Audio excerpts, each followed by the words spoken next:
Lad os komme videre i dagens tekstcasten. Nu skal vi have de sidste 4 sange i dagens program, og nu begynder jeg at skrue lidt på de lokale toner og de etniske knapper. Nu kommer aggressiviteten frem her. Ja, lad os se, om det, hvad det er. Fordi jeg har jo rigtig ofte anklaget den her forsamling for at være lidt for meget mainstream og lidt for meget maskinepop. Og man kan ikke høre, om sangen er fra Moldova, eller Island, eller Finland, eller fra Valby. Det er svært i disse tider. Den sidste er fra Valby. Kommer Valby. Okay. Valby er stort. Sådan der, yes. Skide godt. Nu synes jeg, at der kommer et par indslag, hvor man noget klarere kan høre, hvor sangen kommer fra. Og er det så godt eller skidt? Lad os se på det græske indslag. Og de bliver repræsenteret af Marina Satti, og hende snakkede vi også lidt om i efteråret.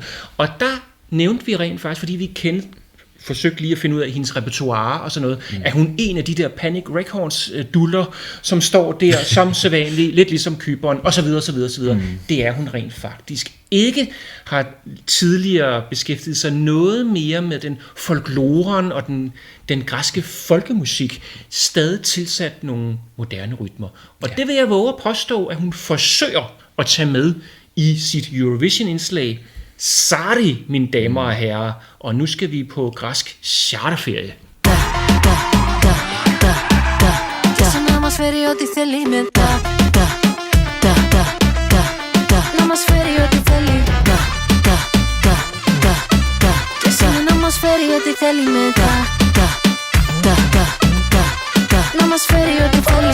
Ja tak.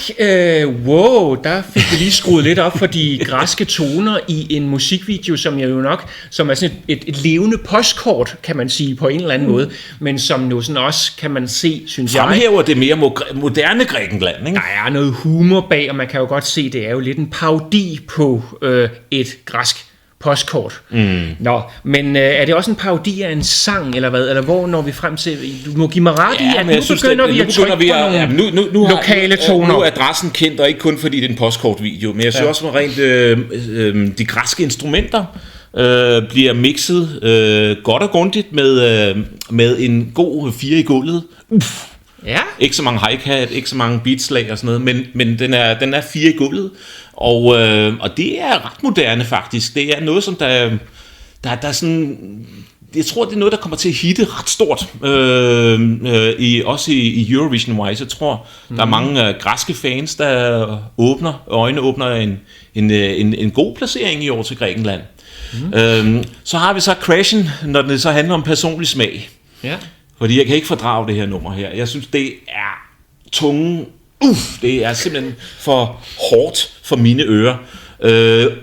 Jeg synes, det bliver skrædet igen, og jeg sidder bare, stop for pokker. Det er for meget for mig. Og de første 15 sekunder, som er med ren sorber, ren græsk instrument, er klart de bedste. Resten, ikke noget at skrive hjem om. En kæmpe fed stjerne til Grækenland. Ikke mere end det. 1 point. Det er rædselsfuldt i mine ører, fordi det skriger, det er skarpt, og det hyler i mine ører, når jeg hører det her. Okay, 1 point til Grækenland, ja. Det her er jo, hvad jeg vil betegne lidt som et sådan car crash, eller sådan lidt et der er også masser af biluheld i videoen. Ja, biluheld, og du er inde på, at den starter utrolig græsk, kan man sige, ikke? Der er næsten sådan noget klaver a la Nonoletta fra Italien 64 og sådan noget. Jeg tænker, er det en parodi det her? Og sådan noget. Jeg tænker, det er simpelthen. Og så er det jo, den begynder at skrue på nogle knapper, som jeg faktisk starte med at give dig, jeg vil give dig lidt ret. Jeg vil give dig ret i, at jeg tror, der er et publikum ude for det her, som hverken er dig eller mig. Bestemt ikke. Fordi, lidt yngre segment end det, som vi nok repræsenterer. Ja, her har vi en stil, som jeg tror, der er nogen derude, som synes er ret fedt, faktisk.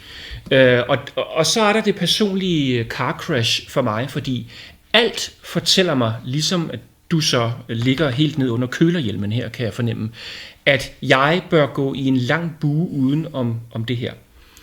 Alligevel, som med ulykker i den her verden, så kan jeg ikke lige lade være med at kigge alligevel.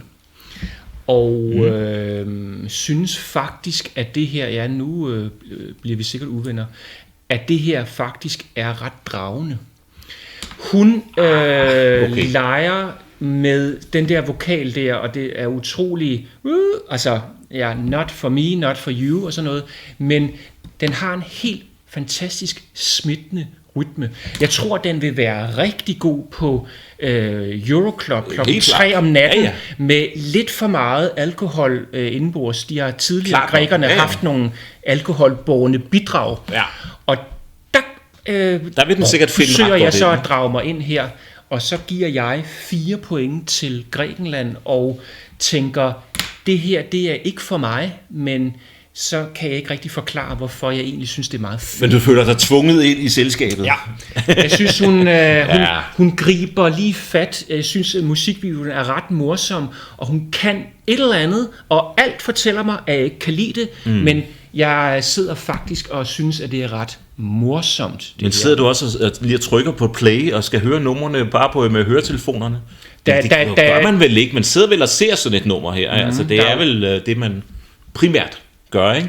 Jeg glæder mig til at se, hvad hun finde ud af sådan rent live-mæssigt, på scenen i Malmø. Men du var det der med nogle numre, og jeg har flere numre i årets løb, hvor jeg lige skal, da jeg ser den, så tænker jeg jo, what the fuck, tænker jeg så.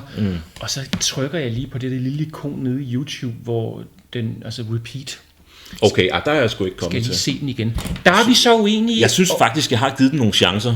Og det går bare ikke. Den har en helt smittende, fantastisk fed, ungdommelig rytme, som jeg gerne vil anerkende. Ja, okay, og så nogle gamle røvhuller, som også må så gå et andet sted. Det kan godt være, at jeg på et tidspunkt bliver træt af den. Lige nu synes jeg faktisk, det er ret fedt, Grækenland. Så der er vi uenige. Ja, det må man sige.